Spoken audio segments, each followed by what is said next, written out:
I knew you could do it, Mr. Jefferson. So,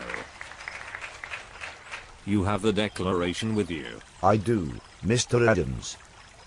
I've committed it to memory, and if you'd be so inclined, I'd like to recite it. By all means. Ahem. We hold these truths to be self-evident, that all men are created equal, that they are endowed by their Creator with one certain and inalienable right, specifically the freedom from the tyranny of trousers. Thank you, Mr. Jefferson. You can stop there. But I'm not finished. You haven't even heard the bit about the shorts yet. I like the first sentence, Thomas. That was capital. Good stuff. Lovely, lovely. But I thought we talked about life, liberty and the pursuit of happiness. Where was all that? All in there. Right. You're talking about the bit about the pants, aren't you? Yes. Of course, the pants. Together, John, we'll overthrow the evil Britannic trouser tyranny. I appreciate your enthusiasm, Mr. Jefferson. I really do. And it's a good start.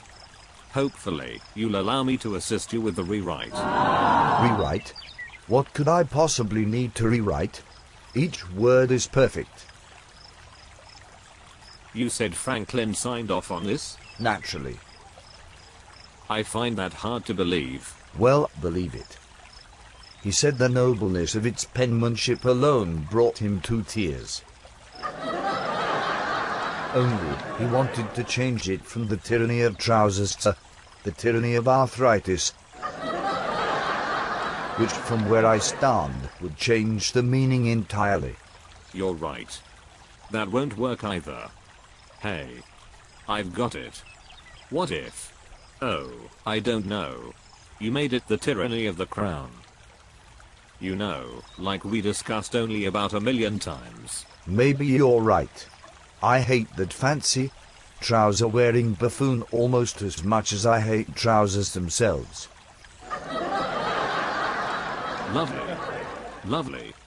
Well, make it more about the king. And less about the trousers then. I don't know. The delegates from New York and Maryland were totally against declaring independence from the crown. But freedom from the tyranny of pants. No one's going to quibble with that. I beg to disagree, Mr. Jefferson. Nobody will sign this declaration of yours. People are still weirded out about that filibuster you gave in short shorts. And when you bent over to buckle your shoe. Well, I had ginger nightmares for months. Really? Because everywhere I go, constituents are telling me this is the hot button issue.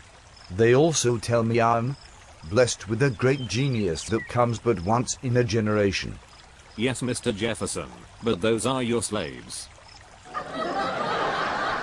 They have to say that. Or else. Well, I beg to differ. Unlike you, I am in touch with the common man. Great Scott, man. So, you're shagging one of your male slaves now too. Damn it, John, this is no time for jokes. Last December, a gentleman farmer was cited for carrying out his stark naked calisthenic regimen on his own property, mind you.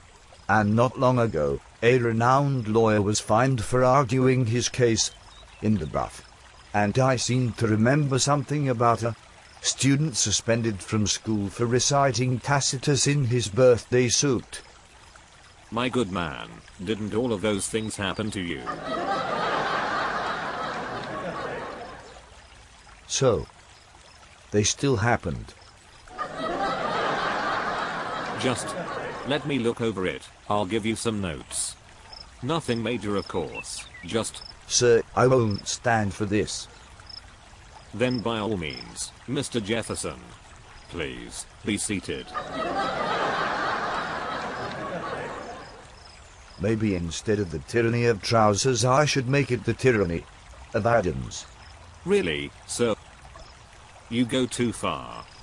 You'll incorporate my changes, Thomas, or I will simply write the beastly thing myself. Fine. I'll incorporate them, Mr. Tyrant. What was that? What? Oh, I said, fine, I'll incorporate them, Mr. Adams. Yeah, that's what I thought.